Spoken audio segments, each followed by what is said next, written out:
Israel's Prime Minister says the country's ground forces are now at the height of the battle as they make advances in the northern half of the Gaza Strip. This evening, the military announced that troops have now encircled Gaza City. It comes as the Jabalia refugee camp in northern Gaza has been hit by a deadly Israeli airstrike for a third day running. Our international editor Jeremy Bowen has this report. Tonight, Israel says it has surrounded Gaza City. An army statement said that soldiers were attacking Hamas positions, places where it launches rockets and killing terrorists. Israel has increased the tempo of its ground war in Gaza. The army said its soldiers needed to be resilient in the coming weeks, and a ceasefire was not on the table.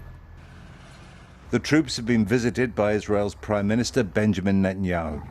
I call on the uninvolved. Get out, move south, because we will not quit our efforts to eliminate the Hamas terrorists. We will advance and win. Hamas has released its own video. It said of an attack against an Israeli tank in the Zaytun area east of Gaza City. Hamas said it would make Gaza a cursed place for Israel and send more of its troops home in body bags. Israel hit Burej refugee camp as its prime minister once again ordered Palestinian civilians to move south for their own safety. Burej camp is inside the area where he told them they should go, and thousands of displaced people were sheltering there. The UN Human Rights Office has said that so many civilians have been killed and wounded in Israeli airstrikes that it has serious concerns that these are disproportionate attacks that could be war crimes. A girl was pulled out alive. She asks the stretcher bearers, "Are you taking me to my grave?" The men try to reassure her that she's not dead. Across Gaza, unknown numbers of dead are buried under the rubble. In Burej camp, he's asked who he's looking for.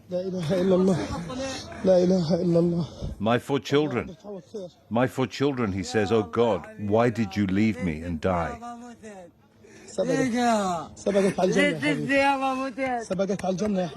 Israel says it wants to destroy Hamas. Civilians, it says, are killed because Hamas uses them as human shields. This is Jabalia in northern Gaza, hit 3 days running. Israel defends its targeting vigorously, but it also knows that pictures like this every day make it harder for its allies to push back demands for a ceasefire. The boy is saying, "We didn't do anything wrong. We didn't do anything wrong." The UN says 22 people sheltering in 4 of its schools were killed today. It isn't clear what hit this one in Jabalia. What is clear from the evidence and UN statements is that nowhere is safe in Gaza. Jeremy Bowen, BBC News, Southern Israel.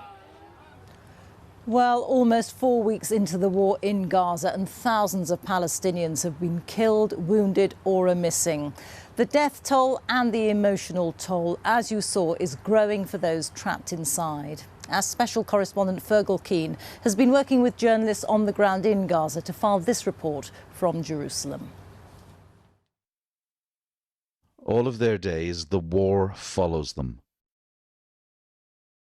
Exhausted and scared, wherever they flee. Nearly 1.5 million displaced, living under a threatening sky. It can take away parents in an instant. Ahmed Jabir, age 16, was maimed and lost his mother and father as they were fleeing from North to South Gaza during an Israeli airstrike. "I wish that my life could go back to how it was," he told the BBC. "To have my life and the lives of my people go back to how it was before." But in many places, there's nothing to go back to. Only the sounds in the stillness. of the men searching for neighbours, for families.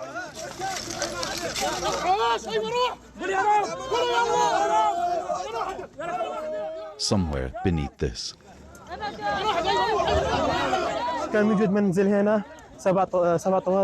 There was a house here, 7 floors, 2 apartments in each. Many people lived here, going about their daily life, eating and drinking. Tens of people have been killed and injured, and there are many still under the rubble. Some few of Gaza's besieged have been told they can leave. Foreign passport holders and some of the wounded are being allowed to cross to safety. This was the scene at Rafah border crossing with Egypt today. Yesterday we filmed Tala and her disabled brother Yazid. Turned back because their names were not on the list of the fortunate. And today again they failed. We managed to reach Tala by phone tonight. And I'm just wondering for you, emotionally, how it is. I don't think I'm gonna lie when I say I think everyone is barely alive. I'm sorry I'm getting emotional. But I think it's emotionally devastating. I used to really love sunsets, but I don't anymore. Because at night, the station gets really hard. Day 27, nearly a month of war, and no end in sight. Fergal Keane, BBC News, Jerusalem.